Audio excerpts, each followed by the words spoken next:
Assalamualaikum sahabat, jumpa lagi di channel Fitri Dwi.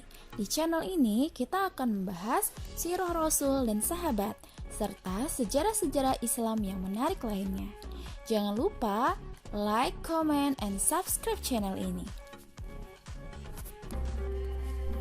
Bulan suci Ramadan adalah bulan mulia, di mana pada bulan Ramadan ini diturunkannya wahyu oleh Allah Subhanahu wa taala kepada Rasulullah Shallallahu alaihi wasallam berupa Al-Qur'an.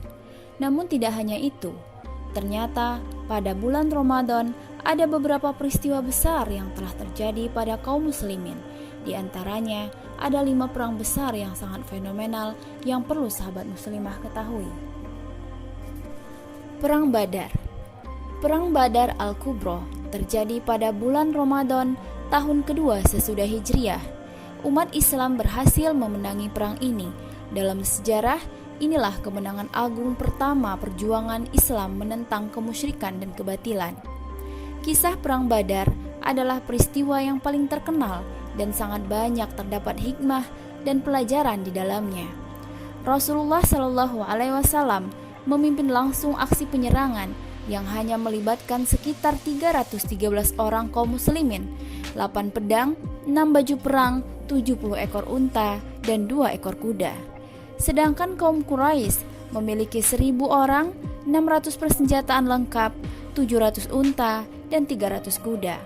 Namun, semangat jihad yang membara di bulan Ramadan membuat pasukan Islam berhasil menewaskan 3 pimpinan perang dari kaum Quraisy, yakni Utbah, Syaibah, dan Walid bin Utbah.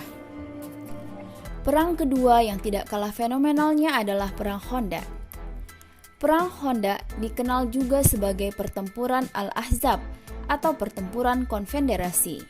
Perang yang terjadi pada tahun 5 Hijriah merupakan perang yang dilakukan dengan taktik membuat parit untuk melindungi Madinah. Perang ini melibatkan 3.000 muslimin melawan 10.000 pasukan musuh yang terdiri atas Bani Quraisy, Bani Nadir, Bani Sulaim, dan Bani Murrah. Berdasarkan teknik perang yang diajarkan oleh Salman dari Persia, Rasulullah Shallallahu alaihi wasallam memerintahkan untuk menggali parit untuk mengecoh musuh hanya dalam waktu 6 hari sebelum musuh tiba. Berkat taktik parit besar yang digali, pihak musuh menjadi kesulitan untuk menyerang kaum muslim. Selama 2 minggu, mereka hanya berbalas umpatan tanpa bisa menyeberang. Setelah 25 hari, akhirnya pihak musuh menyerah dan diadili. Selanjutnya adalah peristiwa penaklukan kota Mekah. Peristiwa penaklukan kota Mekah disebut juga dengan Fathu Makkah. Peristiwa ini terjadi pada bulan Ramadan tahun ke-8 sesudah Hijriah. Dengan peristiwa ini, Allah menyelamatkan kota Mekah yang awalnya penuh dengan kesyirikan dan kezaliman menjadi kota bernafaskan Islam dengan ruh tauhid dan sunnah. Kota Mekah pun kini menjadi kota dengan lambang keimanan dan kepasrahan kepada Allah Ta'ala. Fathu Makkah didasarkan pada dilanggarnya perjanjian Hudaybiyah. Nabi lantas memerintahkan para sahabat untuk menyiapkan senjata dan menyerang Mekah. Sebanyak puluhan ribu pasukan ikut bersama Rasulullah Shallallahu alaihi wasallam. Sebelum sampai ke Mekah, berbondong-bondong kerabat Nabi menyatakan taubat. Nabi pun menerima taubat mereka, termasuk Abbas, paman beliau, bersama keluarganya.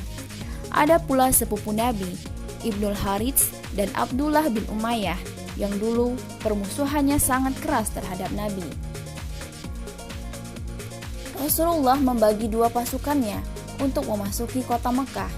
Khalid bin Walid ditempatkan di sayap kanan untuk memasuki kota Mekah dari dataran rendah. Sementara Zubair bin Awam memimpin pasukan sayap kiri dan membawa bendera Nabi Shallallahu alaihi wasallam melalui dataran tinggi. Lalu Nabi Muhammad mengintari Ka'bah dan bertakbir di setiap sudutnya. Dia menyatakan sejak saat itu Makkah menjadi kota suci dan kaum Quraisy dimuliakan oleh Allah. Ber-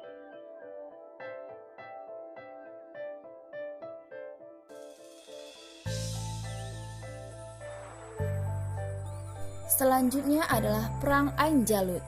Perang Ain Jalut mungkin tidak begitu populer. Perang Ain Jalut merupakan perang besar yang terjadi pada 3 September 1260 Masehi antara orang-orang Muslim Mamluk Turki dengan bangsa Samanis Mongol. Ini adalah perang-perang dengan kekalahan pertama pasukan Mongol setelah sebelumnya mereka telah menaklukkan negeri-negeri besar lainnya, termasuk Cina. Hal ini berawal dari ambisi Jongke Khan, cucu Genghis Khan, untuk menaklukkan Mamluk Mesir. Qutuz, pemimpin Mesir, merasa ciut nyalinya karena jumlah pasukan yang sangat besar. Namun dia menyusun strategi dengan menyembunyikan pasukan di bukit-bukit, serta memancing pasukan Mongol dengan pasukan kecil. Wafatnya Mongke Khan di tengah penaklukan pun merupakan pertolongan sendiri dari Allah.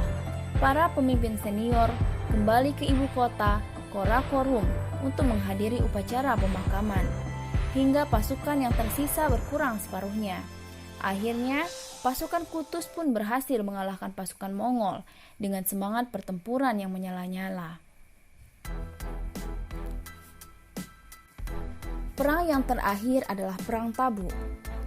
Perang Tabuk sebenarnya dimulai pada bulan Rajab ke-9 Hijriah. Namun, pada 26 Ramadan, Rasulullah baru kembali dari peperangan tersebut setelah memperoleh kemenangan. Sejarah Perang Tabuk pun menjadi sejarah peperangan terakhir yang diikuti oleh Rasulullah SAW. Rasulullah juga memimpin langsung perang antara tentara Muslim dan pasukan Bizantium atau Romawi Timur tersebut. Berdasarkan sirah Nabi, ada banyak penyebab yang menyebabkannya terjadi Perang Tabuk. Salah satunya adalah munculnya ancaman dari Ukhaidir bin Abi Malik, seorang Nasrani yang juga pemimpin dari daerah Dumah. Ukhaidir mengancam akan memberontak dengan bantuan dari pasukan Romawi. Namun, oleh Nabi, ancaman ini mampu dibendung dan dipadamkan. Sahabat Khalid bin Walid pun menjadi panglima dalam perang ini. Ukhaidir akhirnya kalah dan ditawan. Itulah tadi 5 perang besar dan fenomenal yang terjadi ketika bulan suci Ramadan yang dialami oleh kaum muslimin bersama Rasulullah SAW.